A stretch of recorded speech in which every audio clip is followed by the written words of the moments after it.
आखाती देशातील युद्धाचा फटका भारतामध्ये देखील बसला आहे। गेल्या अनेक दिवसांपासून कमर्शियल गॅस जो आहे तो मुबलक प्रमाणात उपलब्ध नसल्यामुळे छोट्या मोठ्या व्यावसायिकांना गॅस मिळत नाहीये। परंतु याचा थेट फटका आता पिंपरी चिंचवड महानगरपालिकेच्या कॅन्टीनला देखील बसला आहे। या ठिकाणी कोळशावरील इलेक्ट्रिक शेगडी वापरून या ठिकाणच्या अधिकाऱ्यांना आणि कर्मचाऱ्यांना मुबलक अशी सेवा देण्यात आलेली आहे। परंतु या कॅन्टीनमध्ये अनेक मेनू मिळायचे, परंतु अनेक जे मेनू आहेत या कमर्शियल गॅसमुळे परत वगळण्यात आलेले आहेत। आपल्यासोबत कॅन्टीन चालक आहेत।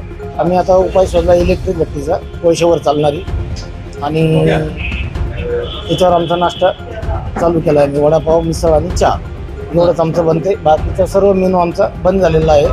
चायनीज असेल, पंजाबी डिश असेल, बाकीचा नाश्ता असेल, हे सर्व बंद केलं। प्रशासनाला काय आवाहन कराल? कारण कमर्शियल गॅस मिळत नसल्यामुळे ही अडचण येते, तुम्हाला सगळे मेनू बनवता येत नाही।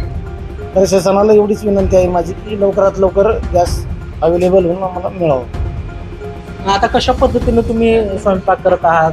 जे मेनू आहेत ते तयार करत आहात ते इलेक्ट्रिक भट्टीवर बनवत आहेत, तेवढा याच्यावर एवढा लोड नाही आहे, त्यामुळे याच्यावर बनवतात। इलेक्ट्रिक भट्टी जी आहे ती कशा पद्धतीनं चालवली जाते? त्याला कोळसा लागतो, काय लागतं? 1-2 कोळसा छोट्या याच्यावर पेटवून नंतर त्याच्यात टाकून बाकीचा कोळसा टाकून ते इलेक्ट्रिक भट्टीला एक पंखा आहे, एक बटन आहे, चार्जिंगची ती भट्टी आहे, 2-3 स्पीडचं बटन आहे, त्याच्यावर चालू केलं की बाकी सर्व कोळसा पेटतात।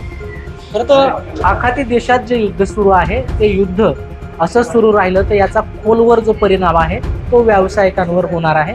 परंतु पूर्वीचे जे दिवस आहेत, म्हणजे कोळशाची शेगडी असेल किंवा इलेक्ट्रिक शेगडी असेल, याचा उपयोग करून ते जे व्यावसायिक आहेत ते जिवंत राहण्याचा प्रयत्न करत आहेत, त्यांची सेवा देण्याचा प्रयत्न करत आहेत।